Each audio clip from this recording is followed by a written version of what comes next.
السلام علیکم ورحمۃ اللہ وبرکاتہ۔ الحمد للہ الحنان المنان الذي خلق الانسان وعلمه البیان والصلاة والسلام على رسوله سید الانس والجان وعلى آلہ واصحابہ ذوی الخیر والاحسان، اما بعد فاعوذ باللہ من الشیطان الرجیم، بسم اللہ الرحمن الرحیم۔ ان الدین عند اللہ الاسلام، صدق اللہ مولانا العظیم۔ بارگاہ رسالت مآب صلی اللہ علیہ وسلم میں درود پاک کا ہدیہ پیش کریں۔ اللہم صلی علی سیدنا و مولانا محمد معدن الجود والکرم وآلہ واصحابہ الکرام وابنہ الکریم وبارک وسلم صلاۃ دائمۃ سرمدا ابدا۔ ایک عرب نے آدمی کا بول بالا کر دیا، خاک کے ذروں کو ہمدوش ثریا کر دیا۔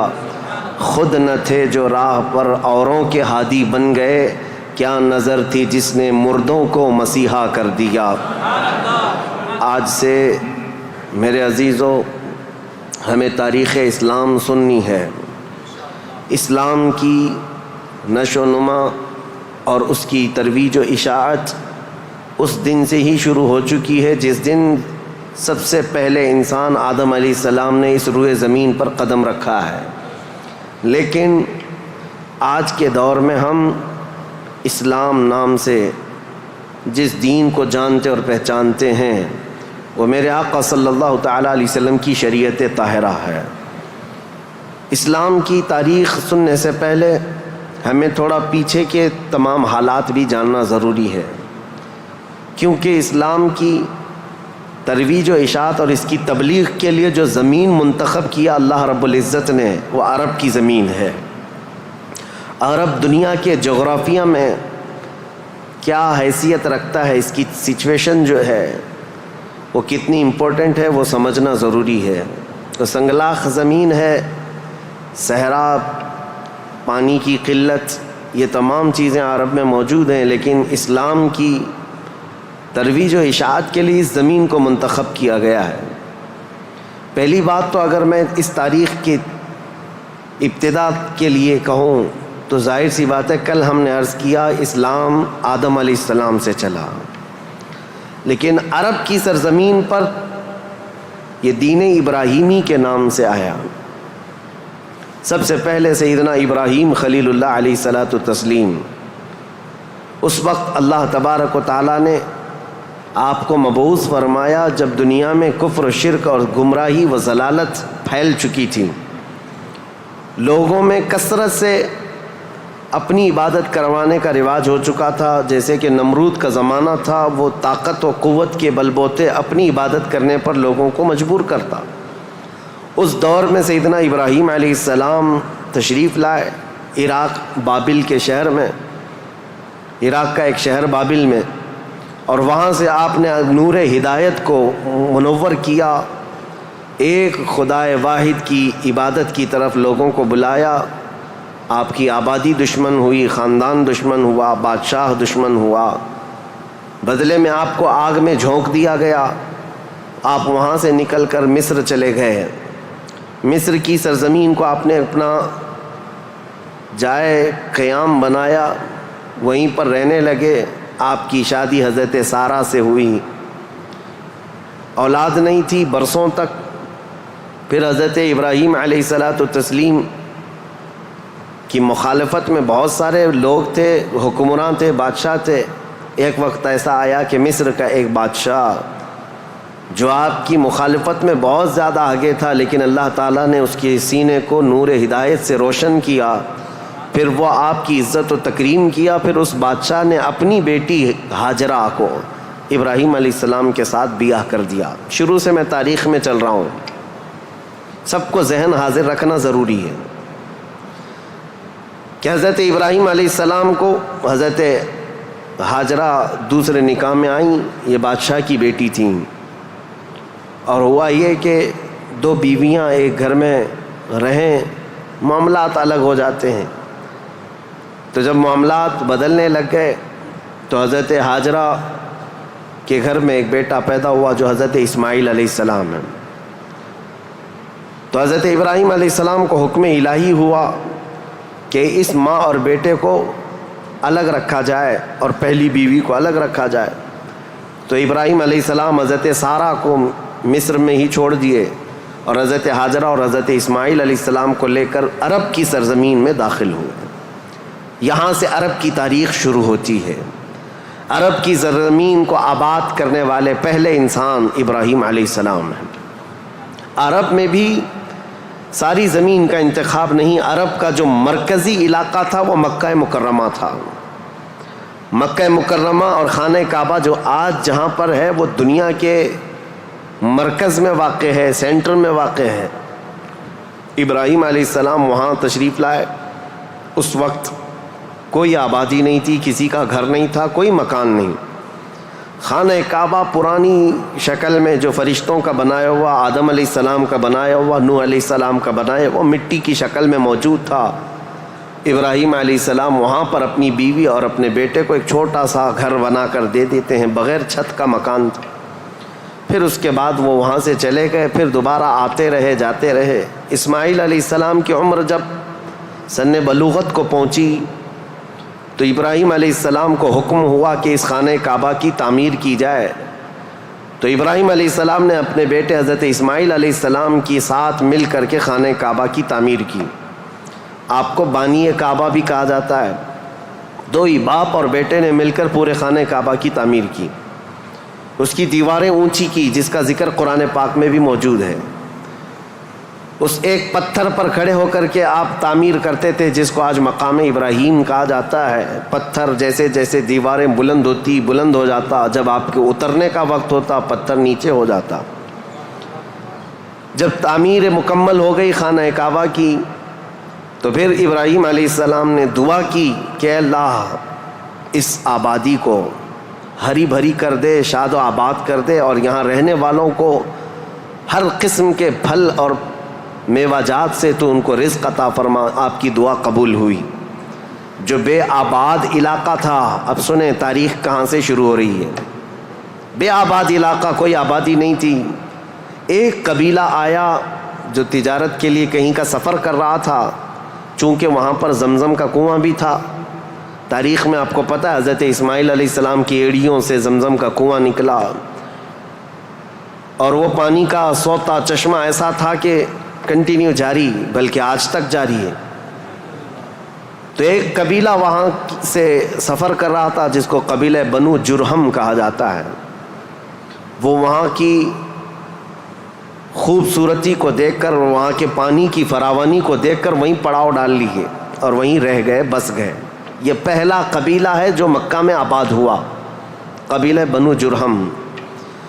پھر حضرت اسماعیل علیہ السلام نے اسی قبیلے کی ایک لڑکی سے شادی بھی فرمائی، اور حضرت اسماعیل علیہ السلام کے گھر میں 12 بیٹے پیدا ہوئے. آپ کی اولاد اب بڑھتی گئی. عرب سرزمین میں سب سے پہلی یہ نسل ہے، عرب کو آباد کرنے والی پہلی نسل اسماعیل علیہ السلام کی ہے. قبیلہ بنو جرہم کے ساتھ آپ آباد ہوئے مکہ مکرمہ میں.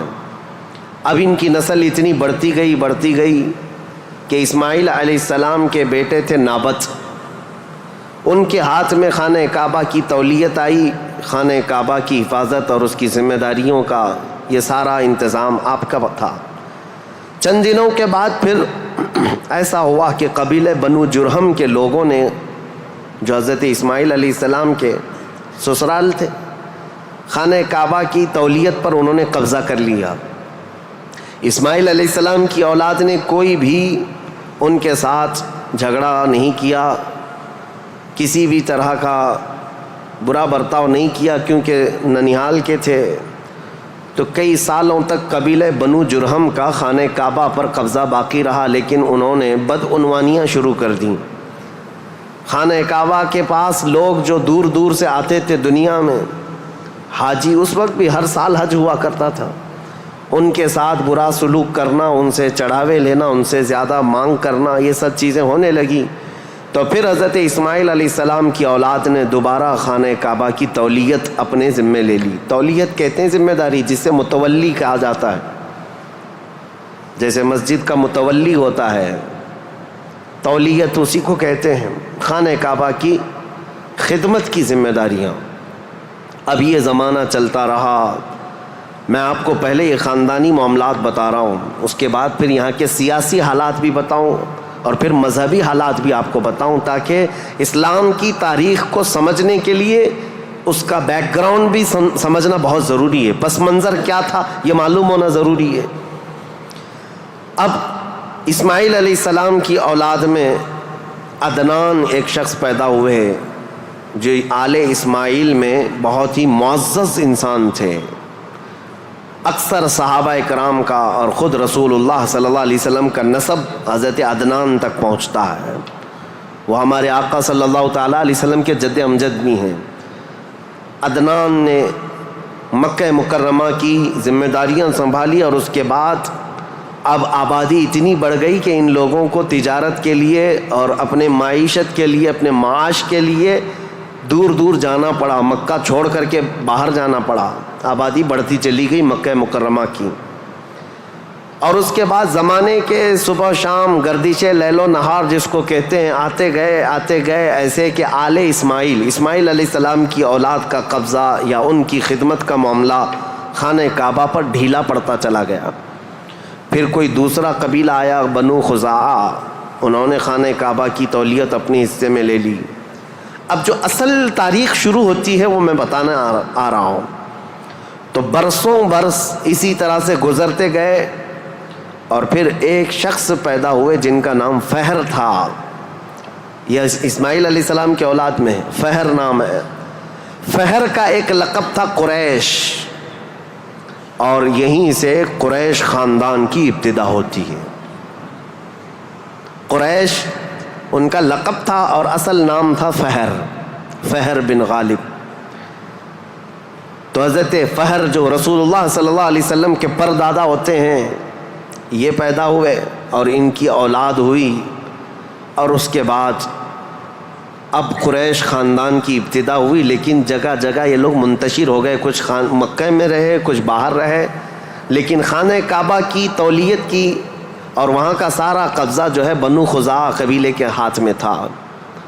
پھر زمانہ بدلتا ہوا یہاں تک پہنچا کہ اسماعیل علیہ السلام کی اولاد میں یعنی قریش خاندان میں ایک شخص پیدا ہوئے جن کا نام قصی تھا۔ یہ تاریخ کے بہت اہم آدمی ہیں، بہت اہم ترین شخصیت ہے قصی۔ ساری سیاست عرب کی وہیں جا کر ختم ہوتی ہے۔ قصی ایک کلاب کے بیٹے تھے، لیکن ایسا ہوا کہ باپ کا انتقال جلدی ہو گیا۔ قصی جو ہے بنو عزرا قبیلے میں ہی پرورش پائے، اپنے ننیال میں جوان ہوئے تو آپ کو بتایا گیا کہ تمہارا خاندان تو اسماعیل علیہ السلام کا خاندان ہے اور خانہ کعبہ کے وہ ذمہ دار رہے ہیں، متولی رہے ہیں۔ تو وہ اپنے ننیال کو چھوڑ کر کے جب مکہ آئے تو قصی یہ جوان تھے، بھرے جوان تھے۔ آتے ساتھ ان کے اندر وہ ہنر تھا، پیشانی میں وہ چمک تھی کہ جو دیکھتا دیکھتا رہ جاتا۔ ظاہر سی بات ہے وہ چمک کسی اور کی نہیں تھی، وہ نور مصطفیٰ کی تھی۔ قصی نے آتے ساتھ ہی لوگوں کو اپنی طرف مائل کر لیا، لوگ جوق در جوق قصی کے گرویدہ ہو گئے۔ پھر قصی نے سارے قریش کو جو ادھر ادھر منتشر تھے سب کو مکہ میں جمع کر دیا، اور بنو خزاعہ قبیلے کے ہاتھ میں جو خانہ کعبہ کی تولیت تھی اس کو حاصل کر لیا۔ اب دوبارہ حاصل کرنے کے بعد اب تک مکہ مکرمہ میں یا خانہ کعبہ کی خدمت اور حرم میں جو معاملات چلتے تھے وہ یوں ہی چلتے تھے۔ جو ذمہ دار ہے اس نے جو دیکھ لیا وہ کر لیا، لیکن قصی نے باضابطہ ڈپارٹمنٹ بنائے، شعبے بنائے، حکومت کا اسٹیبلشمنٹ جس کا طرح ہوتا ہے پورا انہوں نے بنایا۔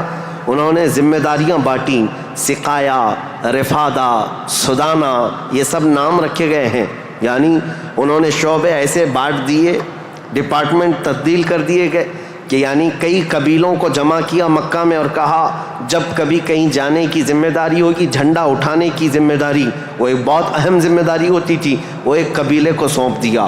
اور ہر سال جو حاجی آتے ہیں مینا میں ان کو پانی پلانا اور کھانا کھلانا، اس کو سقایا کہا جاتا تھا، وہ ایک قبیلے کی ذمہ داری دے دی گئی، سقایا، یہ ڈپارٹمنٹ پوری منسٹری ہو گئی۔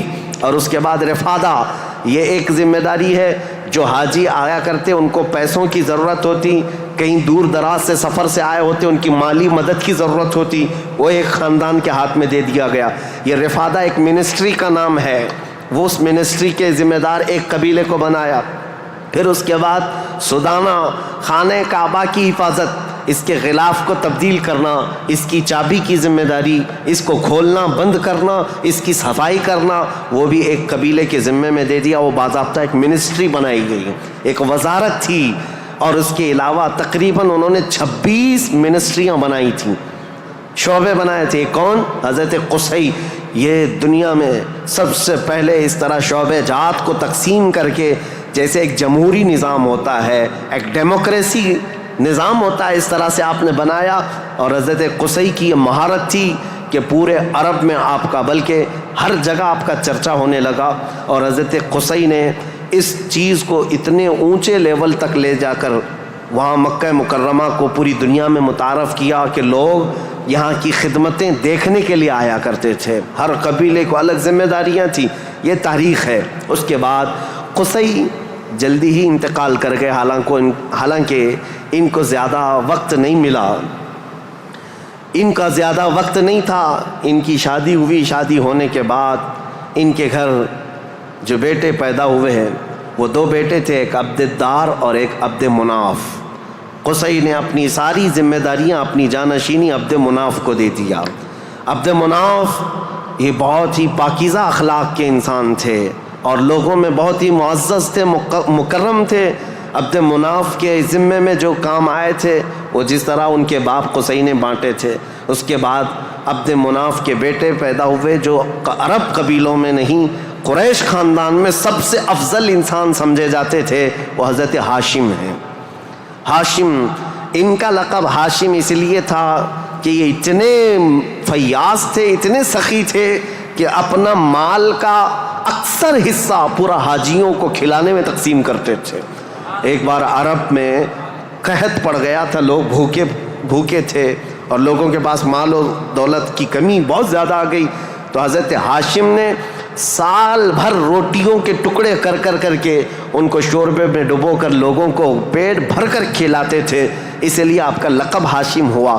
ہاشم اس ذمہ داری کو اس طرح سے سنبھالتے ہیں کہ خانہ کعبہ کی تولیت وغیرہ عبد الدار کے پاس تھی۔ سقایہ، رفادہ، جس کو میں ابھی نام دے کر کے جو منسٹریاں بتایا کہ یہ الگ الگ قبیلوں کے ذمے تھی، تو عبد الدار جو ایک ان کے پردادا کے ہی خاندان میں لوگ تھے، انہوں نے بدعنوانیاں شروع کی تھیں، ٹیکس لگایا، حاجیوں سے پیسہ لیا، یہ تمام چیزیں ہونے کی وجہ سے حضرت ہاشم نے وہ ذمہ داریاں بھی اپنے ہاتھ میں لے لیں۔ اب قریش خاندان میں حضرت ہاشم کے پاس جو ذمہ داریاں تھیں وہ یہ تھیں کہ آپ رفادہ یعنی حاجیوں کو مالی مدد دینے کے بھی آپ ہی ذمہ دار تھے، سقایہ، مینا میں حاجیوں کو پانی پلانے کے ذمہ دار بھی آپ ہی تھے، اور سدانہ، خانہ کعبہ کی چابی اور کلید بردار جو کہتے ہیں وہ بھی ذمہ داریاں آپ نے لے لی تھی۔ اتنا ہی نہیں، ندوہ ایک وہاں کی ایسی بیٹھک کا نام ہے جو عدالت بھی ہے، پارلیمنٹ بھی ہے، مشورے کی جگہ ہے، جہاں سب کے فیصلے کیے جاتے تھے، وہ بھی حضرت ہاشم کے ذمے میں تھی۔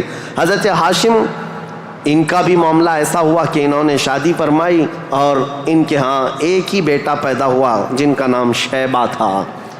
حضرت ہاشم کے گھر ایک بیٹا پیدا ہوا شیبہ، اور اس کے بعد حضرت ہاشم کا انتقال ہو گیا۔ شیبہ بچپن میں ہی اپنے باپ سے محروم ہوئے، اور ان کے چچا تھے مطلب، جن کا نام تھا، ہاشم کے بھائی، سگے بھائی تھے۔ مطلب نے یہ شیبہ کو گود لے لیا اور پرورش کی، اور اتنی اچھی پرورش کی کہ لوگ جو ہے شیبہ کو ان کے اصلی نام کی بجائے مطلب کا غلام یا مطلب کا بیٹا کہتے ہوئے عبد المطلب ہی کہنے لگ گئے۔ یہ عبد المطلب میرے آقا صلی اللہ تعالیٰ علیہ وسلم کے سگے دادا ہیں، عبد المطلب، ان کا اصل نام شیبہ ہے۔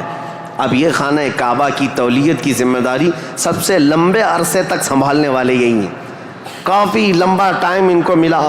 عبد المطلب کے زمانے میں ہی وہ اصحاب فیل کا واقعہ پیش آیا، جو ابرہہ بادشاہ خانہ کعبہ کو ڈھانے آیا تھا، یہ حضرت عبد المطلب کے زمانے میں پیش آیا۔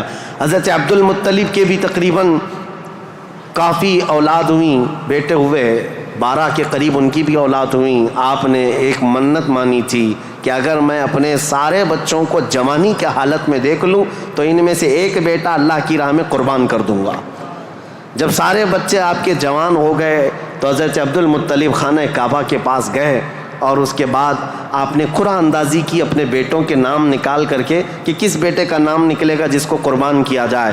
تو آپ نے جب قرعہ اندازی کی تو آپ کے چھوٹے بیٹے حضرت عبداللہ کا نام نکلا.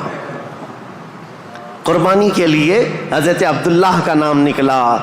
حضرت عبد المطلب کے وہ سب سے زیادہ محبوب تھے، نور نظر تھے. آپ نے سارے لوگوں سے مخاطب ہو کر کے کہا کہ اس مسئلے کو کیسے حل کریں. تو سارے لوگوں نے کہا کہ اللہ رب العزت کے معاملات اللہ کے حوالے اس کو چھوڑ دو.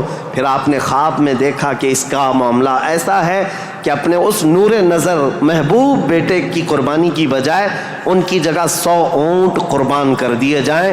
تو 100 اونٹ قربان ہوں گے لیکن آپ کے بیٹے کی قربانی بھی مان لی جائے گی کہ آپ نے بیٹے کو بھی قربان کیا. آپ نے حضرت عبداللہ کی جگہ پر 100 اونٹ قربان کیے. اسی لیے تو میرے آقا صلی اللہ علیہ وسلم نے ایک حدیث میں فرمایا ہے انا ابن الذبیحین، اے لوگوں میں 2 ذبیحوں کا بیٹا ہوں. ایک ذبیح اسماعیل علیہ السلام ہے، دوسرے ذبیح میرے باپ عبداللہ ہیں. یہ رسول اللہ صلی اللہ علیہ وسلم نے فرمایا کہ اب یہ حضرت شیبہ حضرت عبد المطلب جو خانہ کعبہ کی تولیت کو سنبھالتے رہے، یہ تاریخ یہاں تک آئی. آل اسماعیل ہیں، یہ اسماعیل علیہ السلام کی اولاد. تاریخ کو میں نے شروع کیا تھا حضرت ابراہیم علیہ السلام سے. پھر اب حضرت عبد المطلب رضی اللہ تعالیٰ عنہ خانہ کعبہ کی تولیت سنبھالتے رہے اور اس کے بعد اپنے سارے بیٹوں کی شادیاں کیں. ان میں اپنے چھوٹے بیٹے حضرت عبداللہ کی شادی آپ نے کہ ایک قبیلہ جو مدینہ طیبہ میں آباد تھا وہب بن عبد مناف کا، ان کی بیٹی حضرت آمنہ سے کی، جو سب سے معزز قبیلے کی خاتون تھیں، پاکیزہ تھیں، طیبہ تھیں، طاہرہ تھیں. رسول پاک صلی اللہ تعالیٰ علیہ وسلم کے والد ماجد عبداللہ نے حضرت آمنہ سے شادی کی. یہ شادی بھی بڑی مشہور شادی ہوئی کیونکہ حضرت عبداللہ کو کئی عورتیں دیکھتی تھیں اور شادی کی خواہش رکھتی تھیں. مکہ میں کئی لوگوں نے پیغامات دیے تھے اور اس کے بعد جب حضرت آمنہ سے انہوں نے شادی کی تو ایک خاتون ہے جو حضرت عبداللہ کی شادی کے لیے بہت کوشش میں لگی تھی. انہوں نے حضرت عبداللہ کو دیکھا اور اس کے بعد کہا شادی کے بعد تمہاری پیشانی پر کوئی چیز چمکتی تھی وہ اب نظر نہیں آتی ہے، پہلے میں دیکھا کرتی تھی جس پر میں گرویدہ تھی میرے عزیزو، وہ چمک اور وہ نور کوئی اور نہیں میرے مصطفیٰ کا نور نبوت تھا جو آدم علیہ السلام سے چلتا ہوا آیا ہے اور ان کے باپ حضرت عبداللہ تک آیا. پھر حضرت عبداللہ حضرت آمنہ سے نکاح کر کے رہ رہے تھے اور تجارت کی غرض سے آپ حضرت عبداللہ ملک شام کی طرف جا رہے تھے. درمیان میں جو یثرب علاقہ تھا آج کا وہ مدینۃ المنورہ ہے، وہاں حضرت عبداللہ کو کچھ بیماریاں ایسی لگ گئیں کیونکہ یثرب جو علاقہ ہے اس کو پہلے بیماریوں کا گڑھ کہا جاتا تھا، وہاں جو جاتا بیمار ہو جاتا تھا. اس وقت انہوں نے وہاں کا سفر کیا تھا اور بیماریاں لگ گئی اور آنے سے پہلے آپ کا انتقال ہو گیا. عبداللہ کا انتقال ہو گیا حضرت عبداللہ کا. اور پھر چند ماہ گزرے تھے، 6 مہینے کے بعد پورے عالم میں جو ایک عجیب کیفیت طاری تھی. عرب کی یہ تاریخ میں آپ کو بتا رہا ہوں کہ یہاں پر اب حالات کیا تھے. حضرت آمنہ کے گھر رسول پاک صلی اللہ تعالیٰ علیہ وسلم حمل سے ہیں، لیکن اس سے پہلے میں اب پس منظر بتاتا ہوں، بیک گراؤنڈ بتاتا ہوں دنیا میں کیا چل رہا تھا اس وقت، حالات کیسے تھے. اس کو میں ڈیوائیڈ کر کے اگر بتاؤں سیاسی حالات اور مذہبی حالات. سیاسی حالات میں یعنی پالیٹکس کے اعتبار سے دیکھا جائے تو حکومت اور تسلط قبضہ زیادہ کس کا تھا؟ اس دور میں سب سے بڑی 2 حکومتیں تھیں، ایک پرشین امپائر اور ایک رومن امپائر. روم کی حکومت اور فارس کی حکومت، ان دونوں کا بہت بڑا اثر و رسوخ تھا. پوری دنیا کی بات کر رہا ہوں، یہ سپر پاور طاقتیں تھیں. عرب میں بعض لوگ پرشین امپائر کے انڈر میں کام کرتے تھے، بعض لوگ رومن امپائر کے انڈر میں کام کرتے تھے. مذہب کے اعتبار سے ہم بعد میں بات کرتے ہیں. اب یہ حالات تھے کہ حکومت اور تسلط، قبضہ، سیاسی اثر و رسوخ سب سے زیادہ یہ 2 حکومتوں کا تھا جس کی وجہ سے آئے دن نئی نئی جنگیں ہوتی تھیں. رومن ایمپائر یہ چاہتی تھی کہ دنیا پورا قبضہ کر لیں، پرشین ایمپائر یہ چاہتے تھے کہ پوری دنیا ہم قبضہ کر لیں. اس آڑ میں دو سپر پاور کے ٹکراؤ میں پوری دنیا میں جنگیں روز روز چلتی رہتی تھیں.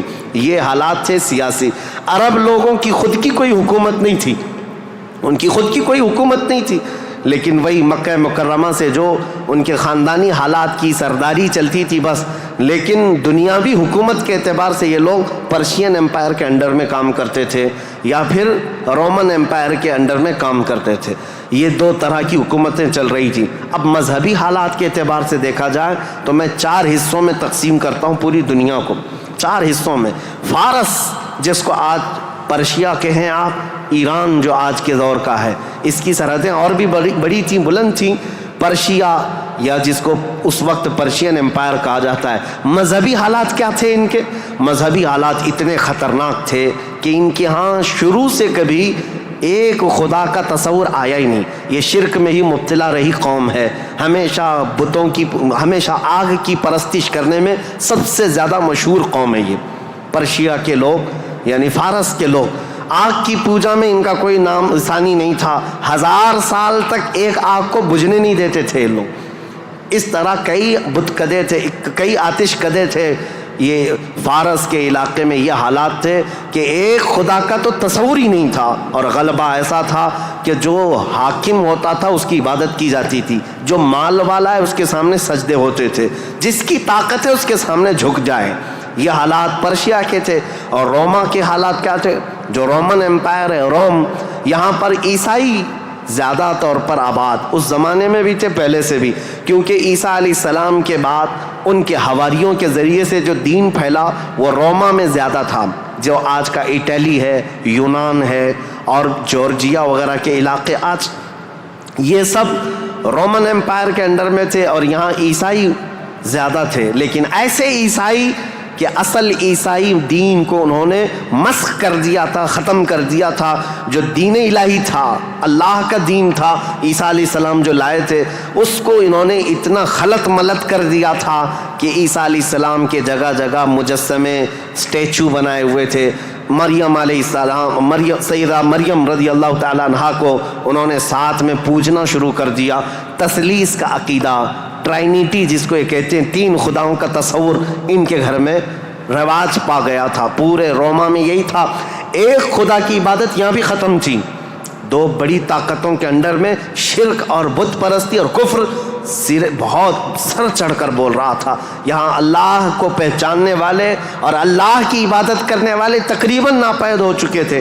عیسیٰ علیہ السلام کی جو آپ کا عروج ہوا آسمانوں پر، آپ کو اللہ تعالیٰ نے آسمانوں پر جو اٹھایا، وہ زمانہ بیت کر کے بھی 570 سال گزر رہے تھے. ان 570 سالوں میں کوئی نبی نہیں آیا. عیسیٰ علیہ السلام کے بعد سے لے کر 570 سال کا زمانہ، اس کو زمانہ فترت کہا جاتا ہے. زمانہ فترت 2 نبیوں کے بیچ کے زمانے کو کہتے ہیں. اس بیچ میں کوئی نبی نہیں آیا، جس کی وجہ سے حالات اتنے گمبھیر تھے. پرشیا کے حالات میں نے بتایا، جگہ جگہ آگ کی پوجا، آگ کی پوجا، آگ کو ہی طاقتور مانا جاتا. اور روما میں تھا، عیسائی تو تھے لیکن ایسے کہ ٹرائنیٹی کا عقیدہ، مریم بھی خدا ہیں، عیسیٰ بھی خدا ہیں اور وہ بھی خدا ہے. 3 خداؤں کی عبادت. اور اس کے علاوہ راہبوں کا، پادریوں کا حال تو یہ تھا، اللہ کی پناہ، وہاں کے جو عبادت خانے تھے، جو چرچ تھے، جو کلیسا تھے، وہ عبادت کے نہیں تھے، وہ عیاشیوں کے اڈے تھے. کوئی عورت جاتی تو ان کے ہاتھ میں بچ کے باہر نہیں آتی، اس کے ساتھ وہ منہ کالا کر لیتے. یہ جو بڑے بڑے راہب تھے ان کا حال یہ تھا.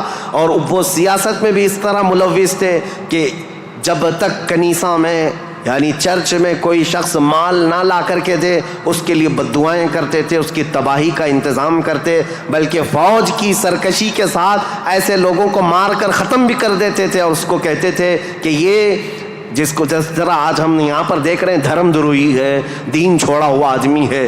یہ عیسائیوں کا تسلط ایسا تھا، ان کا قبضہ ایسا تھا، پادریوں کا عیاشی کے اڈے بنا دیے گئے تھے. جتنے وہ عبادت خانے تھے، جتنے عبادت خانے تھے وہ عیاشیوں کے اڈے بنے ہوئے تھے. اور ان کے ہاں یہ سب چیزیں عام. جو اخلاق دینے آئے تھے، جو اچھا مزاج دینے آئے تھے، وہی ان کے علماء، ان کے راہب پورے ایسے تسلط کے ساتھ گندگیاں پھیلا چکے تھے. یہ روما کے حالات تھے, پرشیا کے حالات وہ تھے. اب دنیا میں تیسرا ایک بڑا طبقہ جو اپنا اثر رکھتا تھا, اپنا رسوخ رکھتا تھا, وہ ہندوستان کا تھا. ہندوستان جس کو ہم اکھنڈ بھارت کہیں, یہ ہندوستان, اس کی سیمائیں, اس کی سرحدیں اتنی نہیں تھی جو آج کشمیر سے کنیا کماری تک یا گجرات سے لے کر کے بنگال کی کھاڑیوں تک ہے, بلکہ اس کی سیمائیں ایران کی سرحدوں تک پہنچتی تھی. افغان, پاکستان, بنگلہ دیش, نیپال جو آج ایک الگ الگ ریاستوں میں, الگ الگ ملکوں میں تبدیل ہیں, یہ سب ہندوستان کے علاقے ہوا کرتے تھے. ہند اس وقت کے حالات کیا تھے ہندوستان کے, میں اس وقت کی بات کر رہا ہوں. عیسیٰ علیہ السلام کے عروج آسمانی کے 570 سال کے بعد ہندوستان کے حالات بڑے دیگرگوں تھے, کیونکہ یہاں پر بھی شروع سے بت پرستی بہت زیادہ تھی. بلکہ تاریخ نگاروں نے لکھا ہے اس وقت ہندوستان کی آبادی اگر 1 کروڑ تھی تو یہاں کے خدا جو بنائے گئے تھے وہ 2 کروڑ تھے. یعنی انسانوں کی آبادی سے بڑھ کر کے خدا تراشے گئے تھے. ہر قبیلے کا نہیں, ہر خاندان کا نہیں, بلکہ ہر انسان کا 2 خدا, 3 خدا, 4 خدا, جس کی جیسی حیثیت ویسے خدا بنائے ہوئے تھے. اور یہاں پر اخلاقی حالات اگر دیکھے جائیں تو وہ بھی اس طرح کہ جیسے کل بھی میں نے بتایا تھا, کاسٹزم میں یہ لوگ ایسے ملوث تھے کہ برہمن الگ, شودر الگ, دلت الگ, چھتریہ الگ, یہ سب چیزوں کو کاسٹ میں بدل کر کے, ایسے کہ کسی دلت کو ایک مقدس کتاب چھونے کی بھی اجازت نہیں ہوتی, برہمن سے مصافحہ کرنے کی بھی اجازت نہیں ہوتی. اگر کسی دلت نے برہمن کی لڑکی کو چھو بھی لیا تو اس کا ہاتھ کاٹ دیا جاتا, اور اگر گیتا کے شلوک سن لیتا تو اس کے کان میں کھولتا ہوا تیل ڈال دیا جاتا تھا. یہ سب حالات یہاں کے تھے.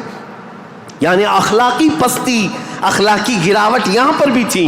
روما کے حالات بھی اچھے نہیں تھے, پرشیا کے حالات بھی اچھے نہیں تھے, ہندوستان کے حالات بھی. اور عورتوں کے لیے تو یہ اس قدر سخت تھے, اللہ اکبر. یہاں کسی عورت کا شوہر مر جاتا تو عورتیں ساتھ میں اپنے شوہر کی چتا کے ساتھ آگ لگا لیتی, جس کو ستی کہا جاتا تھا. ستی ایک رسم ہے, تاریخ میں آج بھی موجود ہے. بیوہ عورت کو جینے کا حق نہیں تھا. بیوہ عورت اپنے شوہر کی آگ کے ساتھ خود بھی جل جاتی تھی, وہ چاہے جوان ہو, چاہے 2 مہینے کی دلہن کیوں نہ ہو, اسے جلا دیا جاتا.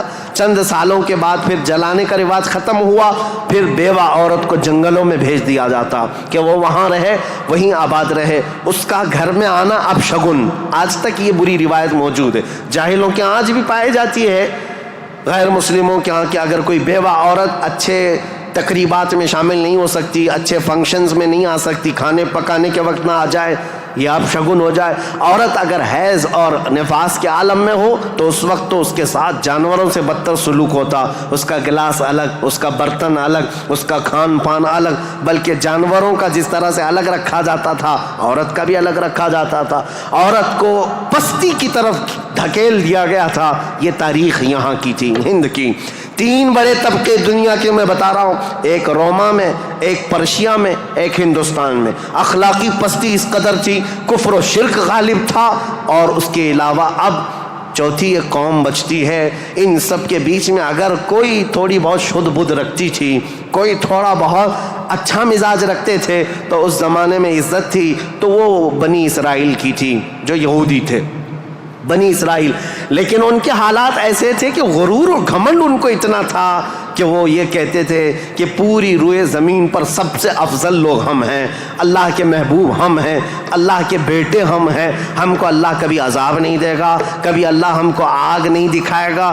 یہ سب اتنا غرور تھا اپنے افضل ہونے کا کہ کوئی نبی آتے تو ان نبیوں کا قتل بھی کر دیتے. ان بنی اسرائیل نے, یہودیوں نے 10,000 کے قریب نبیوں کا قتل کیا ہے, 10,000 کے قریب نبیوں کا قتل کیا یہ بنی اسرائیل. اور اللہ کی لعنت ان پر ایسی, اللہ کا غضب ان پر ایسا, غیر المغضوب علیہم ولا الضالین پڑھتے ہیں آپ.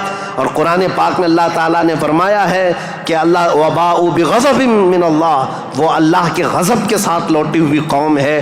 یہودی جو تھے بنی اسرائیل, اس دور میں ان کا حال یہ تھا کہ تھوڑے بہت یہ بت پرستی تو نہیں کرتے تھے, دوسرے خداؤں کی طرف جھکتے تو نہیں تھے, لیکن سود خوری ان کی فطرت میں داخل تھی.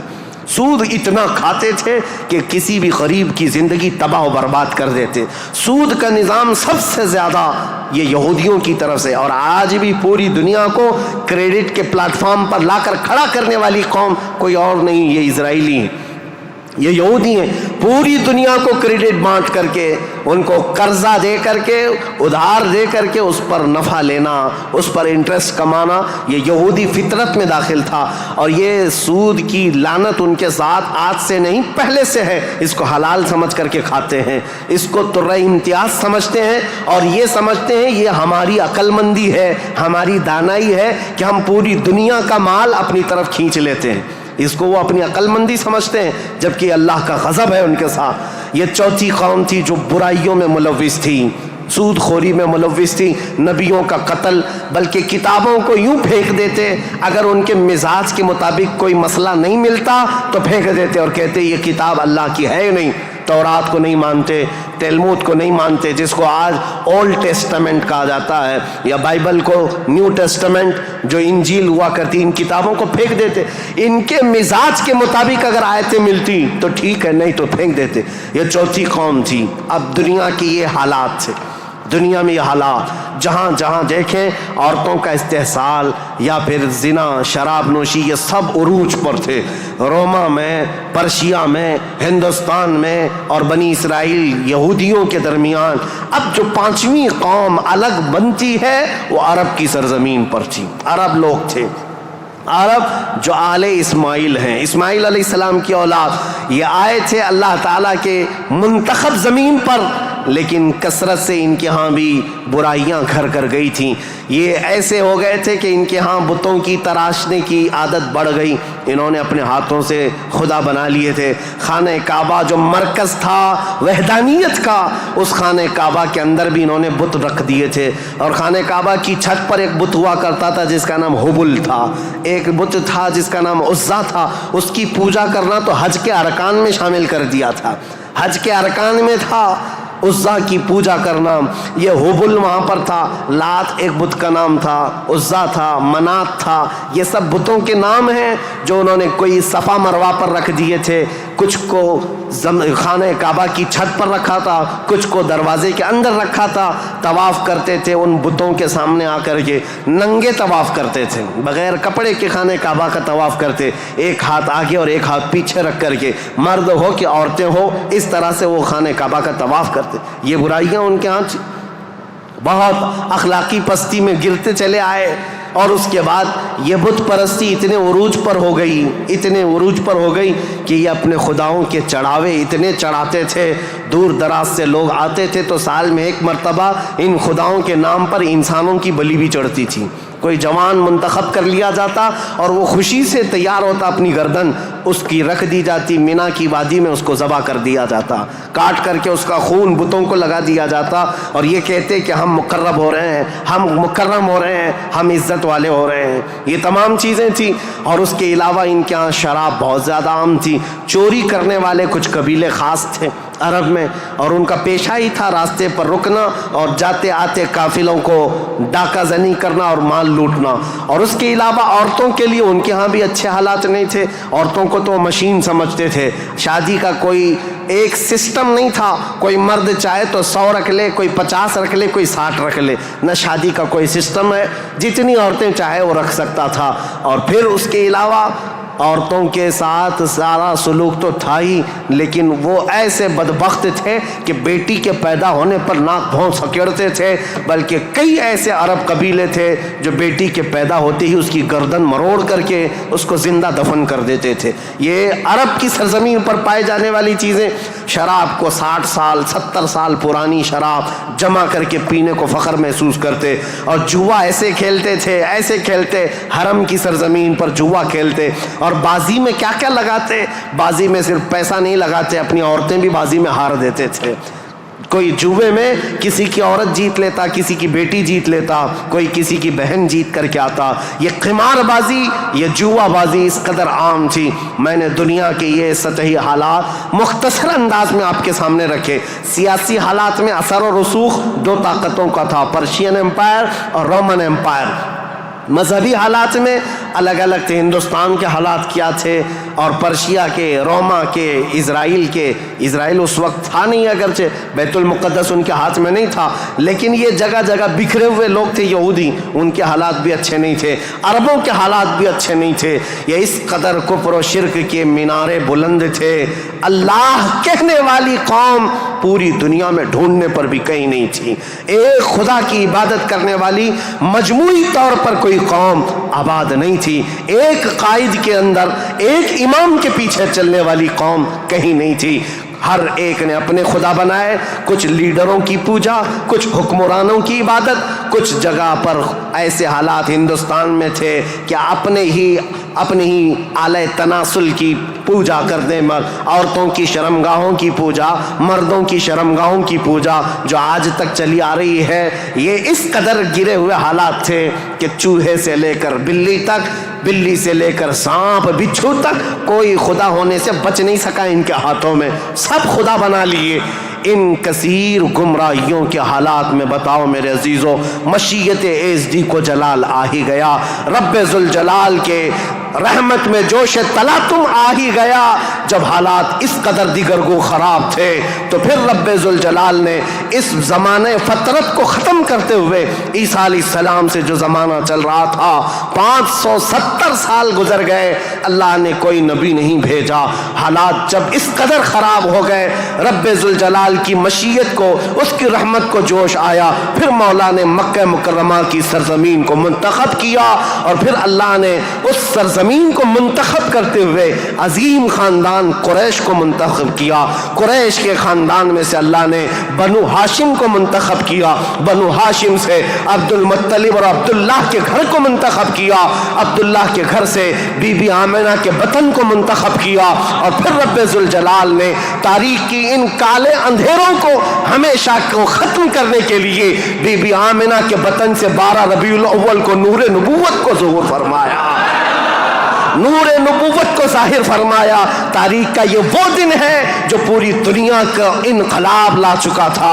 ایسی روشنی لا چکا ہے، ایسی روشنی کہ میں نے تقریر شروع کرنے سے پہلے ہی یہ بات عرض کر دی تھی. ایک عرب نے آدمی کا بول بالا کر دیا، خاک کے ذروں کو ہمدوش ثریا کر دیا. خود نہ تھے جو راہ پر اوروں کے ہادی بن گئے، کیا نظر تھی کہ جس نے مردوں کو مسیحا کر دیا. یہ سارا نور نبوت کا کمال ہے. یہاں سے تاریخ اسلام کی اب باضابطہ شروعات. اس لیے مجھے یہ پس منظر بیان کرنا ضروری تھا، یہ بیک گراؤنڈ بتانا ضروری تھا. سیاسی حالات کیا تھے، مذہبی حالات کیا تھے. اب تھوڑا جغرافیائی حالات بھی میں آپ کو بتا دوں. عرب کی لوکیشن کیا ہے. عرب کا لوکیشن جو ہے وہ دنیا کے بیچوں بیچ واقع ہے. عرب ایسی جگہ پر واقع ہے، اس کا 3 حصہ سمندروں سے ملا ہوا ہے اور 1 حصہ خشکی سے ہے. سمندر بھی بڑے بڑے سمندر اس کو گھیرتے ہیں. ویسٹ کی طرف قلزم سی جس کو کہتے ہیں بحیرہ قلزم، یہ آباد ہے. اور میڈیٹرین سی جس کو بحیرہ روم کہا جاتا ہے یا بحر متوسط کہتے ہیں، یہ پورا سمندر عرب سے لگتا ہے. اور اس کے ایسٹ کی طرف، مشرق کی طرف ہند مہاساگر جس کو کہتے ہیں انڈین اوشین، یہ آباد ہے. اور اس کے علاوہ اس کے جنوب کی طرف بھی انڈین اوشین ہے. یہ سمندر پورا گھیرا ہوا ہے عرب. اور جو شمال کا حصہ ہے جو خشکی ہے، یہ ملک شام، یمن اور عدن یعنی اردن تک پھیلا ہوا اس کا حصہ ہے. اب اس کی جغرافیائی حالت یہ تھی کہ عرب کے اندر کثرت سے زمین پہاڑیاں رکھتی ہے آج بھی. اگرچہ مکہ میں انہوں نے کھود کھود کر پہاڑیوں کو ختم کیا ہے، لیکن آپ کو ایک سروے کے مطابق میں بتاؤں، آج کے فی الواقع عرب شریف کے اندر 20 لاکھ پہاڑیاں ہیں. 20 لاکھ پہاڑیاں، سلسلہ ہے پہاڑیوں کا. پوری زمین سنگلاخ ہے. پہاڑیاں ایسی نہیں کہ نرم و نازک پہاڑیاں جس پر میوہ اگتے ہوں، بڑے بڑے درخت اگتے ہوں، نہیں، پتھروں کی پہاڑیاں ہیں، کالے کالے پتھر. بعض پہاڑیاں تو ایسی ہیں جو آتش فشاں ہیں، یعنی جو شعلے اگلتی ہیں، آگ اگلتی ہوئے پہاڑیاں موجود ہیں. عرب کی سرزمین ان پہاڑیوں سے بھری ہوئی ہے. اور ندی کے نام پر کوئی ندی نہیں. پانی کی قلت بہت کثرت سے، اگرچہ 3 طرف سے سمندر ہے لیکن زمین ایسی خشک ہے کہ عرب میں کوئی سرزمین پر سبزہ نہیں اگتا تھا، کھیتی باڑی نہیں ہوتی تھی. بارش کا حال یہ ہے کہ سال میں اگر 2-4 دن آ گئی تو ٹھیک ہے.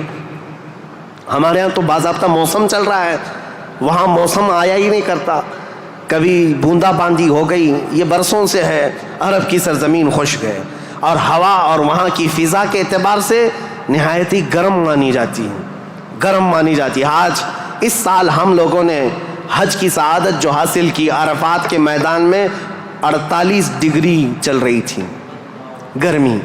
48 ڈگری کی گرمی میں حاجیوں نے حج ادا کیا ہے. ہمارے یہاں 37 ڈگری 38 ڈگری آ جائے تو ہا ہو کرتے ہیں اور ہم باہر نکلنے کو پسند نہیں کرتے. وہاں 48 ڈگری میں بغیر چھت کے حجاج کرام حج کرتے رہے. اسی لیے عربوں کی سرزمین جو ہے نہایت گرم مانی گئی ہے. سرزمین پتھریلی اور زمین سوکھی، سبزہ نہیں اگاتی، بارش نہیں آتی، اوپر سے گرمی اتنی پھینکتا ہے سورج، چلچلاتی ہوئی دھوپ. اس فضا کا اثر طبیعت پر ہوتا ہے.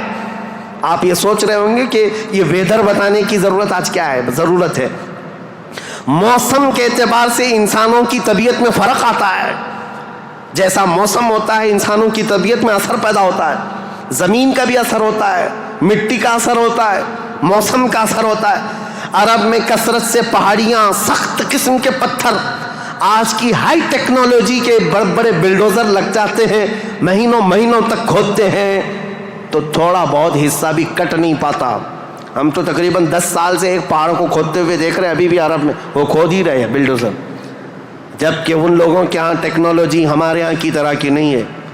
روڈ بنانا ہے تو رات کے وقت آپ گزر رہے ہوں 1 کلومیٹر روڈ، صبح فجر میں دیکھیں تو تیار رہتا ہے اتنے فاسٹ. لیکن پہاڑیوں کو کھودنے کے لیے آج بھی، آج کے ہائی ٹیکنالوجی کے دور میں بھی وہ پہاڑیوں کو ہلا نہیں پاتے. سخت قسم کے پتھر، سخت قسم کے پتھر، زمین سبزہ نہیں اگاتی، بارش نہیں آتی، موسم برساتا نہیں، سورج جھلسا دینے والی گرمی پھینکتا ہے. یہ سب کا اثر طبیعتوں پر بھی ہوتا ہے. اس کی وجہ سے عربوں کی طبیعت میں خشکیاں، چڑچڑاہٹ، ضدی پن، تکبر، غرور، یہ سب چیزیں تھیں. عرب جلدی کسی چیز کو ایکسیپٹ نہیں کرتے. اور اب میں آپ کو یہ بھی بتا دوں کہ عرب کو عرب کہتے کس لیے تھے، عرب یہ نام کیوں پڑا تھا اس کا.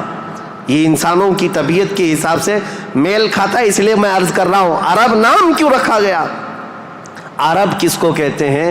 لفظ عرب، عین را با، یہ عربی میں لفظ جو ہے اس کا میننگ ہوتا ہے اچھی زبان رکھنے والا، فصیح اللسان جو آدمی ہے عرب کہتے ہیں اس کو.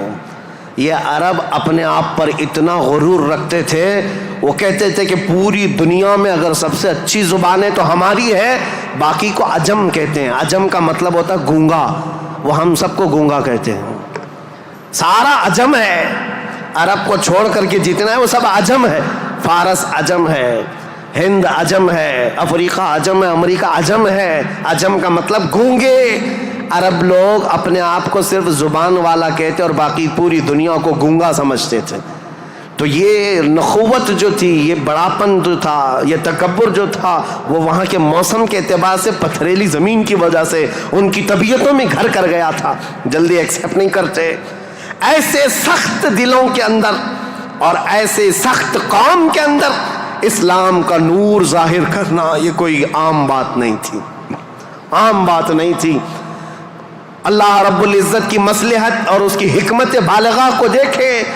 اللہ کریم نے اپنے آخری رسول کے لیے جو زمین منتخب فرمائی وہ افریقہ کی سرزمین نہیں تھی، نہ ہی کوئی ہند کی سرزمین، نہ یورپ کی سرزمین، بلکہ عرب کی سرزمین کو منتخب کیا گیا. اس لیے مجھے زمین کا جغرافیہ بتانا ضروری ہے کہ یہ لوکیشن کے اعتبار سے بیچوں بیچ میں آباد ہے، پوری دنیا کا سینٹر کہلاتا ہے. اس لیے کہ یہاں سے روشنی نکلے تو پوری دنیا میں پھیلے. یہاں سے نکلا ہوا ابر ہر زمین پر بارش بن کر کے برسے گا، اور برسا بھی. اللہ کریم نے مکہ مکرمہ کی سرزمین کو منتخب فرمایا.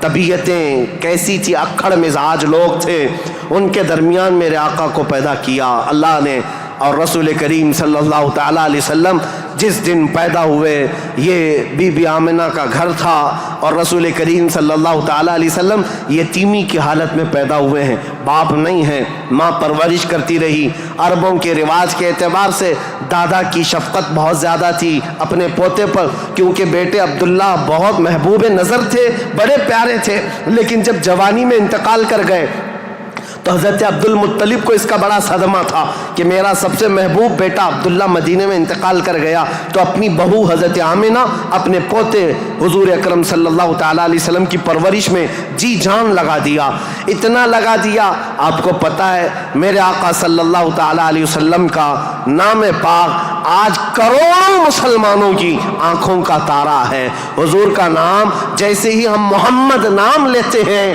ہم انگوٹھوں کو چوم کر کے آنکھوں سے لگاتے ہیں۔ یہ نام پاک عام نام نہیں ہے، اس نام پاک کو بزرگان دین تو ایسے تھے کہ حضرت محمود غزنوی کا نام سنا ہے، ان کے خاص وزیر تھے ایاز، ایاز کے بیٹے کا نام تھا محمد۔ محمود جو ہے سلطان محمود اپنے وزیر کے بیٹے محمد کو بہت پیار کرتے تھے۔ ایک دن جو ہے آپ ایاز کے بیٹے کو محمد کہہ کر نہیں بلا رہے ہیں بلکہ کہتے اے ابن ایاز، اے ایاز کے بیٹے ادھر آ جا۔ ایاز نے سن لیا، کہا آج سلطان غضبناک ہوں گے، میرے بیٹے کا نام لے کر کے نہیں پکارا، باپ کے نام سے پکارا ہے۔ بعد میں حاضر ہو کر پوچھا سلطان میرے بیٹے سے کوئی خطا ہوئی، آپ خفا تو نہیں ہیں؟ اس کے نام سے نہ پکارتے ہوئے اس کو ابن ایاز کہہ کر پکارا۔ سلطان محمود نے کہا ایاز ایسی بات نہیں، خفا نہیں، بلکہ میں وضو کی حالت میں نہیں تھا اس لیے تیرے بیٹے کا نام محمد ہے، میں بغیر وضو کے کبھی اس کا نام بھی نہیں پکارتا۔ اور علامہ عبد الرحمن جامی فرماتے ہیں ہزار بار بشویم دہن ز مشک و گلاب ہنوز نام تو گفتن کمال بے ادبیس۔ یا رسول اللہ ہزار بار میں اپنے منہ کو گلاب کے پانی سے، مشک و عنبر کے پانی سے دھو لوں، اس کے بعد بھی آپ کا نام پکارنا میں بے ادبی سمجھتا ہوں۔ یہ علامہ عبد الرحمن جامی۔ میں بات کیوں کہہ رہا ہوں حضور کے نام کی؟ یہ محمد نام کسی اور نے نہیں، حضرت عبد المطلب نے رکھا تھا۔ آپ کے دادا، آپ کے جد امجد جیسے ہی حضور کی پیدائش ہوئی تھی گھر دوڑے دوڑے آئے تھے بی بی آمنہ کے، اور فوراً اٹھا کر کے گودی میں لے لیا اور خانہ کعبہ کے پاس آئے اور خانہ کعبہ کے سامنے ہاتھ پھیلاتے ہوئے اللہ کی بارگاہ میں عرض کرنے لگے اللہم ھذا ابنی سمیتہ محمدا، اے اللہ دیکھ یہ میرا بیٹا ہے اور میں نے اس کا نام محمد رکھا ہے۔ عرب کے بہت سارے لوگ وہاں موجود تھے، یہ نیا نام تھا ان کے لیے۔ عرب میں جو نام رکھے جاتے ہیں وہ باپ داداؤں کے نام پر چلتے ہیں، وہاں پر نئے نام نہیں رکھتے، خاندانوں کے اپنے خود پرسنل نام چلتے رہتے ہیں، پرٹیکولر نام ہوتے ہیں وہی نام رکھے جاتے ہیں۔ حضرت عبد المطلب نے نیا نام رکھا تھا تو عرب کے بہت سارے قبیلے آئے اور پوچھا یا عبد المطلب لما سمیتک ابنی ابنک ھذا محمدا، اے عبد المطلب آپ نے لما سمیت ھذا محمدا، کیوں آپ نے اس کا نام محمد رکھا ہے؟ تو حضرت عبد المطلب مسکرائے اور کہا تمہیں پتہ ہے محمد کا نام کا مطلب کیا ہے، محمد کے میننگ کیا ہے؟ کہا محمد کہتے کسے ہیں؟ محمد اس کو کہتے ہیں جس کی سارے لوگ تعریف کریں، سب سے زیادہ جس کی تعریف کی جائے اس کو محمد کہا جاتا ہے۔ حضرت عبد المطلب نے کہا میں نے اپنے اس بیٹے کا نام محمد اس لیے رکھا ہے کہ جب بھی کوئی نام لے تو نہ چاہتے ہوئے بھی میرے بیٹے کی تعریف ہو ہی جائے۔ آج میرے آقا کی شان میں کسی کو گستاخی کرنا بھی ہو، میرے آقا کا نام محمد لیتا ہے تو پہلے حضور کی تعریف کر ہی رہتا ہے، وہ کر کے ہی رہتا ہے۔ عزیزان گرامی وقار، حضور اکرم صلی اللہ تعالیٰ علیہ وسلم کو حضرت عبد المطلب نے بڑی شفقت دی۔ عرب کے مشہور قانون اور وہاں کے دستور کے مطابق کہ عرب لوگ اپنے بچوں کی حفاظت کے لیے، یعنی ان کی زبان کی حفاظت کے لیے دیہاتوں میں بھیجتے تھے کہ ان کی زبان محفوظ رہے۔ شہروں کی زبان جو ہے مکس ہو جاتی ہے، جیسے ممبئی کی زبان اس کا کوئی اتا پتہ نہیں ہے، اس میں یو پی بھی ملا ہوا ہے اور راجستھان بھی ہے، گجراتی بھی ہے، کرناٹکی بھی ہے، سب ملا کر کے مکس ہو گئی کیونکہ ہر جگہ کے لوگ یہاں پر موجود ہیں۔ یہ شہر ہے اور شہروں میں ہر علاقے کے لوگ آتے ہیں، اپنی اپنی تھوڑی تھوڑی سی باتیں اس میں داخل کر دیتے ہیں اور یہ ایک مکسچر لینگویج بن جاتی ہے۔ اور اس کو پتہ ہی نہیں رہتا اس کی اوریجنل لینگویج کیا تھی۔ مکہ ایسا تھا کہ ہر جگہ سے لوگ آتے تھے، حج کے لیے آتے تھے اور کئی کئی مہینے رہتے تھے۔ تو کچھ لوگ عربی جانتے نہیں تھے، کوئی فارسی اس میں داخل کر دیا، کوئی الگ زبان عبرانی داخل کر دیا، سریانی داخل کر دیا۔ تو وہاں پر زبان کی حفاظت کی بہت ضرورت تھی، کیونکہ اس دور میں سب سے بڑا اگر کوئی عہدہ تھا تو زبان کا تھا۔ زبان جس کی اچھی ہو وہ عرب میں سب سے زیادہ عزت والا تھا۔ تو اس کے لیے مائیں اپنے بچوں کی زبان کی حفاظت کے لیے بچپن میں ان کی پرورش مکہ میں نہیں کرتی تھی، باہر بھیجتی تھی۔ اس رواج کے چلتے ہوئے 6 مہینے کے بعد حضور صلی اللہ تعالیٰ علیہ وسلم 6 مہینے حضرت آمنہ کی گود میں تھے۔ پھر وہ حلیمہ سعدیہ کے بخت چمکے، نصیبے چمکے کہ وہ دایا تھیں بنو سعد قبیلے کی۔ طائف سے آگے ایک علاقہ بنو سعد آج بھی موجود ہے، طائف سے 80 کلومیٹر دور، وہاں سے وہ آئی تھی۔ 180 کلومیٹر کا سفر کر کے آئی تھی اور مکہ مکرمہ میں انہوں نے رسول پاک صلی اللہ تعالیٰ علیہ وسلم کو گود لے لیا۔ تفصیلات میں نہیں بتا رہا ہوں، تاریخ ہے کیونکہ ہم مولد شریف میں تفصیلات بیان کرتے ہیں، یہ تاریخ اسلام ہے، اس کے لیے میں چلتی چلتی مختصر جھلکیاں رکھ رہا ہوں۔ حلیمہ سعدیہ لے کر گئیں، 2 سال پرورش کر کے واپس لے آئیں حضرت آمنہ کے گھر۔ حضرت آمنہ اپنے نور نظر کو لے کر ساتھ رہتی۔ جب حضور کی عمر 6 سال کی ہوئی تھی تو 6 سال کی عمر میں حضرت آمنہ مدینہ نکلی، کیونکہ ان کا ننیحال بھی تھا اور اپنے شوہر حضرت عبداللہ کی قبر بھی وہاں تھی۔ انتقال کے بعد سے وہ گئی نہیں تھی، تو اپنے بیٹے کے بڑے ہونے کے بعد حضور صلی اللہ تعالیٰ علیہ وسلم کو لے کر کے وہ مدینے گئیں، ننیحال گئیں، اور اس کے بعد یعنی حضور کے ننیحال اور پھر واپسی میں حضرت عبداللہ کی قبر سے ہوتے ہوئے آ رہی تھیں۔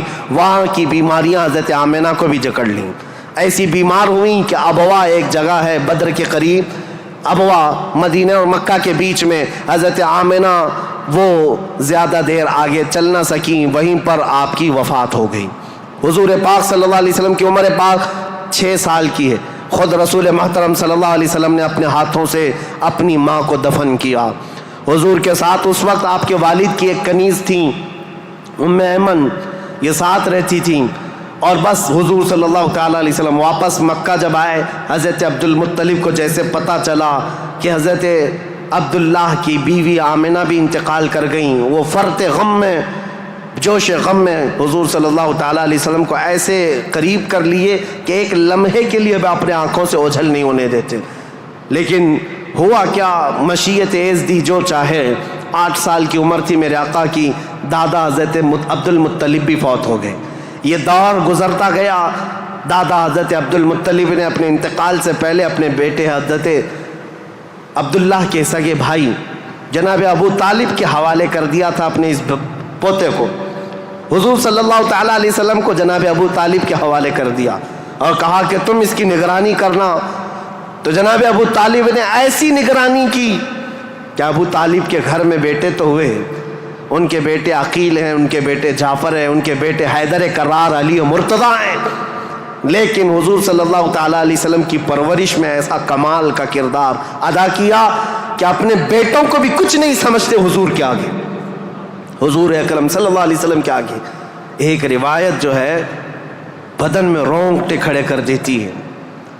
میں آج بھی بحث نہیں کروں گا ایمان ابو طالب کے متعلق، ہمارا قتل آرا بحثوں میں سے ہے، ہمارا ٹاپک آج تاریخ اسلام ہے، لیکن ان کی پرورش کا انداز ایسا تھا۔ صرف ایک بات اگر میں بتا دوں، شعب ابی طالب میں جب 3 سال تک مکہ والوں نے حضور صلی اللہ علیہ وسلم کا بائیکاٹ کیا تھا، سوشل بائیکاٹ، کبھی بھی حملہ ہونے کا اندیشہ رہتا تھا کہ لوگ آ کر کے حضور کو قتل نہ کر دیں۔ رات کے وقت، کیونکہ عرب اتنے دشمن تھے رسول پاک صلی اللہ علیہ وسلم کے اعلان نبوت کی بات کر رہا ہوں، یہ روایت بیچ میں عرض کر رہا ہوں۔ جناب ابو طالب رات کے وقت جب حضور سو جاتے تھے تو ان کو اٹھا کر کے دوسری جگہ سلاتے اور حضور صلی اللہ علیہ وسلم کی جو جگہ خاص تھی، حضور کی جو چادر تھی، اس جگہ اپنے بیٹے کو سلا دیتے تھے اور یہ کہتے ہماری نیند کے وقت میں اگر کوئی دشمن آ کر حملہ بھی کرے تو محمد پر حملہ نہ ہو، میرے بیٹے پہ حملہ ہو۔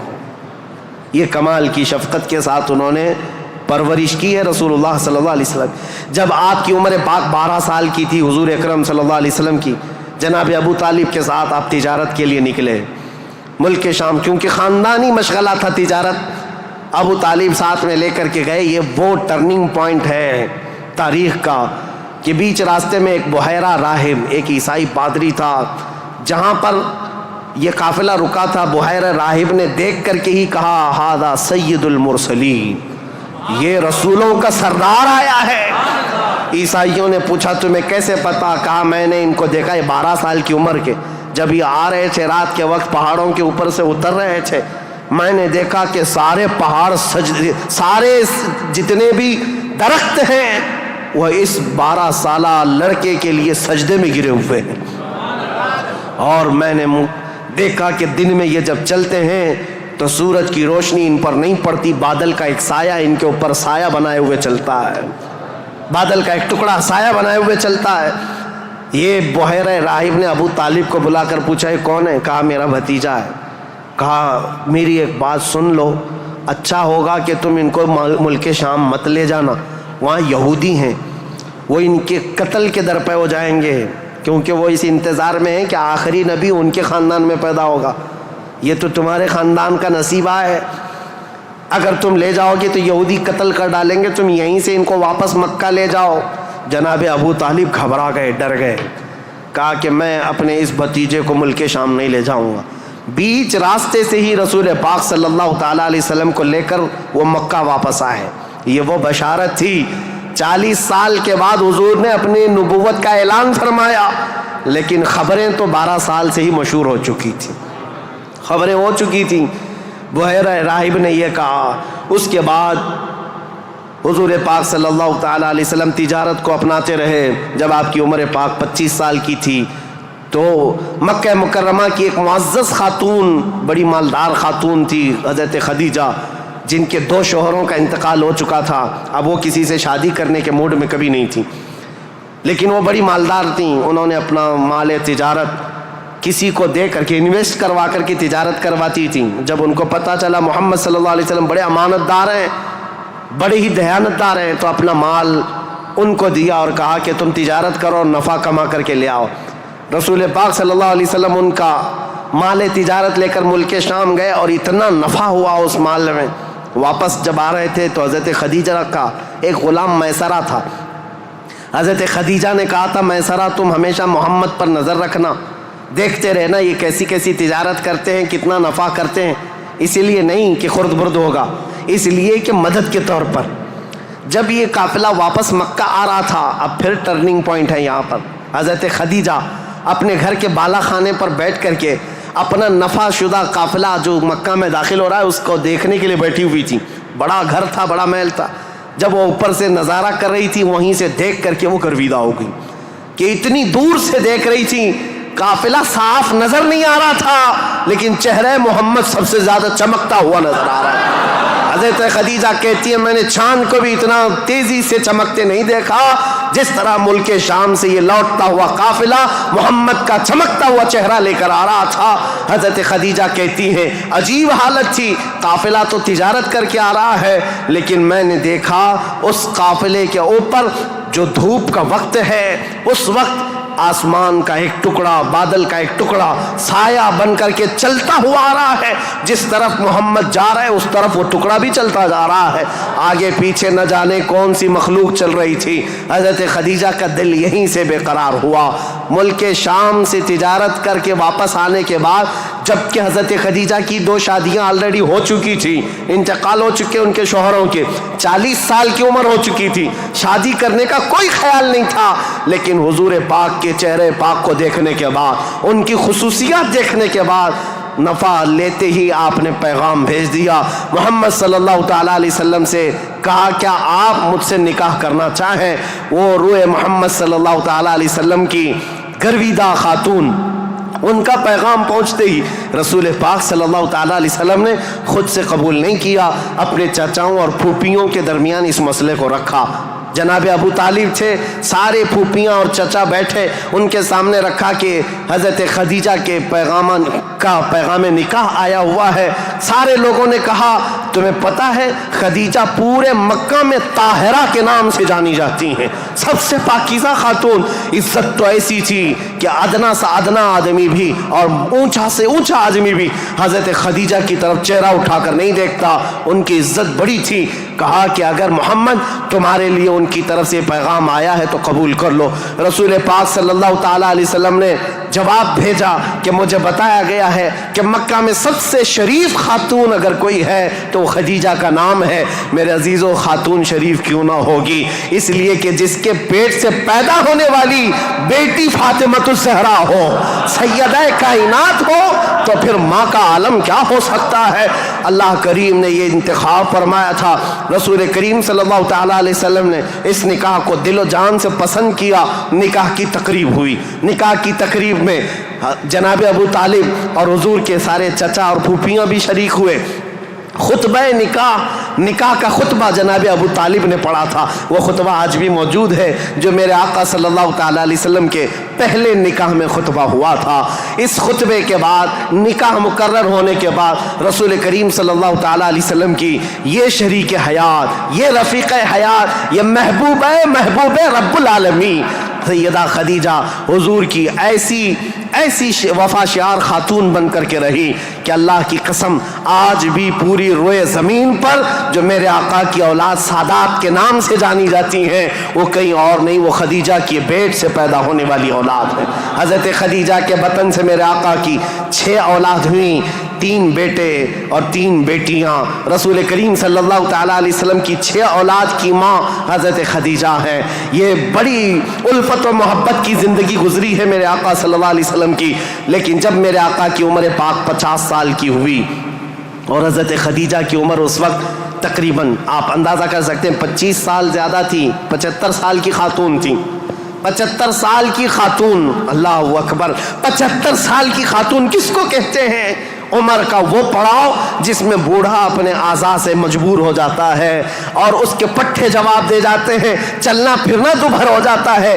لیکن قسم خدا کی جب میں یہ روایت پڑھتا ہوں کہ جب رسول کریم صلی اللہ تعالیٰ علیہ وسلم 3000 فٹ اونچی پہاڑی غار ہرا میں جا کر عبادت کرتے تھے، کبھی 2 دن تک نہیں آتے تھے، تو 75 سال کی یہ خاتون دن میں 2 مرتبہ پہاڑی پر جاتی تھی کھانا لے کر کے اور اترتی تھی۔ آج میں بتاؤں ہم جیسوں کی جوانی میں 1 مرتبہ پہاڑ پر چڑھ کر کے آ جائیں 8 دن تک پٹھے درد کرتے ہیں، پیر درد کرتے ہیں۔ میں سمجھ نہیں پاتا وہ خدیجۃ الکبریٰ کی وفا شعاری کو دن میں 2 مرتبہ اپنے نبی پاک اپنے رفیق حیات کے لیے اوپر جاتی تھی، نیچے آتی تھی۔ کبھی رسول اللہ پہاڑ سے اتر رہے ہوتے، حضرت خدیجہ گھر کے باہر آ کر کھڑی ہوتی، کڑی دھوپ ہوتی، سورج کی تمازت ہوتی، لوگ چلتے پھرتے کہتے خدیجہ اپنے شوہر کا انتظار کر رہی ہو؟ کہتی ہاں میرے شوہر پہاڑ سے اتر رہے ہیں، غار ہرا سے آ رہے ہیں۔ اس وقت لوگ کہتے خدیجہ اندر چھاؤں میں بیٹھو، انتظار کرو، ان کے آنے میں کافی وقت ہے۔ خدیجہ کہتی میرا دل گوارا نہیں کرتا میرا شوہر دھوپ میں اتر رہا ہو اور ان کی عورت چھاؤں میں بیٹھی رہے، جب تک وہ دھوپ میں اترتے رہیں گے میں دھوپ میں کھڑی رہوں گی۔ یہ وفا شعاری ایسی تھی، آپ کو پتا ہے سب سے پہلی وہی قرآن کی جو غار ہرا میں آئی ہے، جبرائیل امین لے کر کے آئے ہیں۔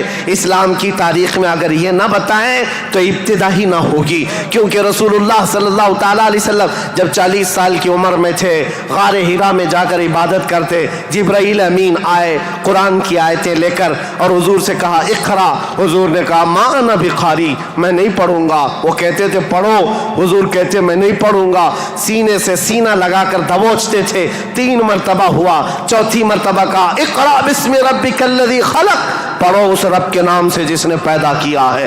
رسول محترم صلی اللہ تعالیٰ علیہ وسلم نے پڑھنا شروع کیا اور پھر آیتیں سب سے پہلے جو آئی ہیں، اسلام کی ابتدا نور الہی کا ظہور ہے، نور الہی کا نزول ہے، اللہ کا کلام اتر رہا ہے پہاڑ پر، پہاڑ کی چوٹیوں پر، جس کو آج بھی جبل نور کہا جاتا ہے، نور کی پہاڑی، جہاں نور اترا، نور کا پہاڑ ہے، اور کس پر اترا؟ جس پر اترا وہ نور علی نور ہے۔ قرآن کی آیتیں آئیں، اقرأ بسم ربک الذی خلق خلق الانسان من علق اقرأ وربک الاکرم الذی علم بالقلم علم الانسان ما لم يعلم. یہ 5 آیتیں دے کر جبرائیل امین چلے گئے.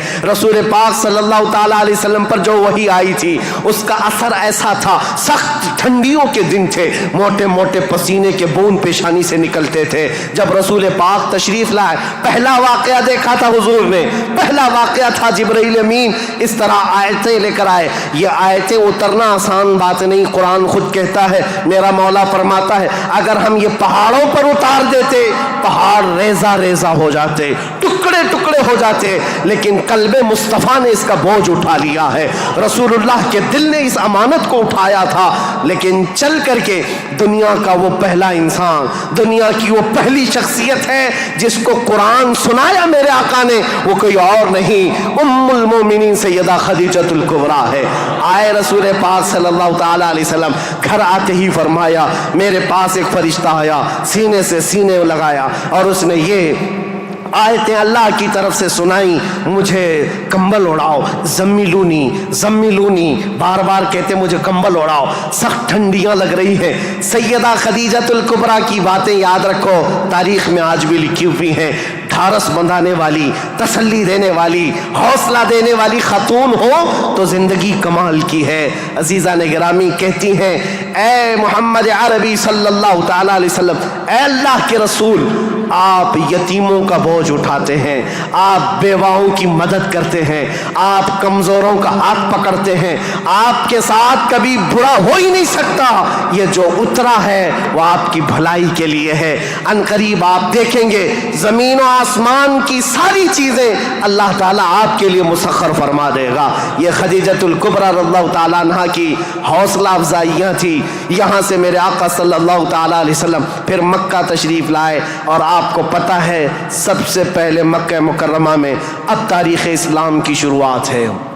تاریخ اسلام کی شروعات ہے.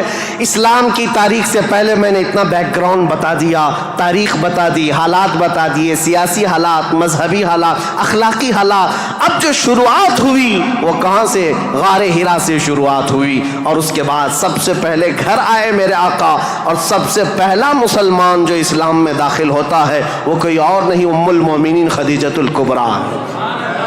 گھر والی سب سے پہلے اسلام میں داخل ہوئی ہیں.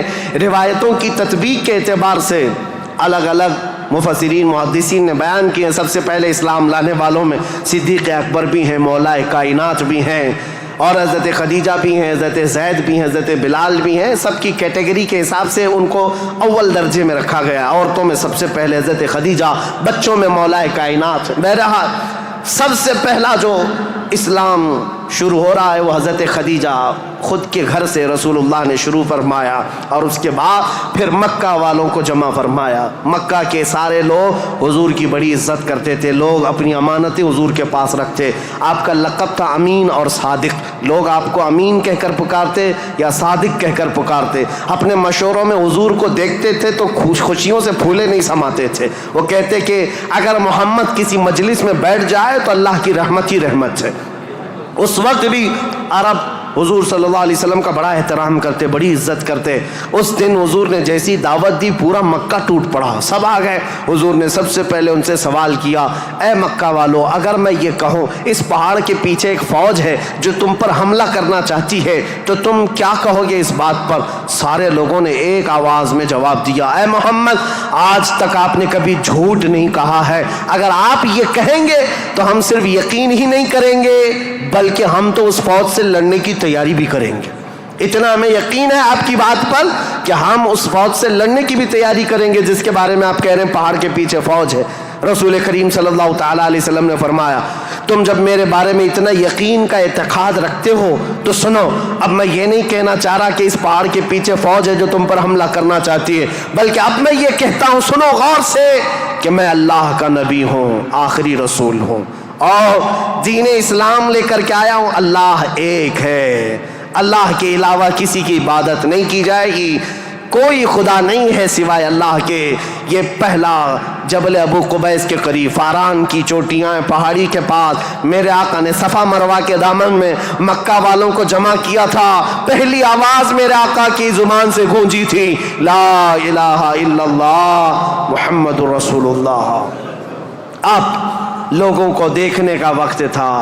ظاہر سی بات ہے، میں نے عرب کی طبیعت پہلے سے بتائی، اکھڑ مزاج، سخت مزاج، نخوت بھرا ہوا، کبر تکبر بھرا ہوا۔ کب وہ ایکسپٹ کرتے؟ سارے لوگ ایک دوسرے کا منہ دیکھنے لگے۔ کہا کیا ہم حبل کو جو کعبے کے اوپر بیٹھا ہوا خدا ہے اس کو اتار دیں گے؟ صفا مروہ پر جو ہمارے خدا ہیں ان کو چھوڑ دیں گے؟ خانہ کعبہ کے اندر دروازے کے اندر جو خدا ہے ان کو چھوڑ دیں گے؟ چاہے زمزم پر جو خدا بیٹھا ہے اس کو چھوڑ دیں گے؟ سب کیچے میں گوئیاں شروع ہو گئی، بغلیں جھانکنے لگے۔ اور اسی اثنا میں غصے میں آ کر آپ کا سگا چچا ابو لہب کھڑا ہوا، کہا تبن لک یا محمد لہذا جمعتا، اے محمد کیا اس لیے تم نے ہم کو جمع کیا؟ برا ہو تمہارا، تمہارے ہاتھ ٹوٹ جائیں۔ یہ پہلا جملہ تھا جو ناز قلب مصطفیٰ کریم صلی اللہ تعالیٰ علیہ وسلم کے نازنین قلب پر اترا۔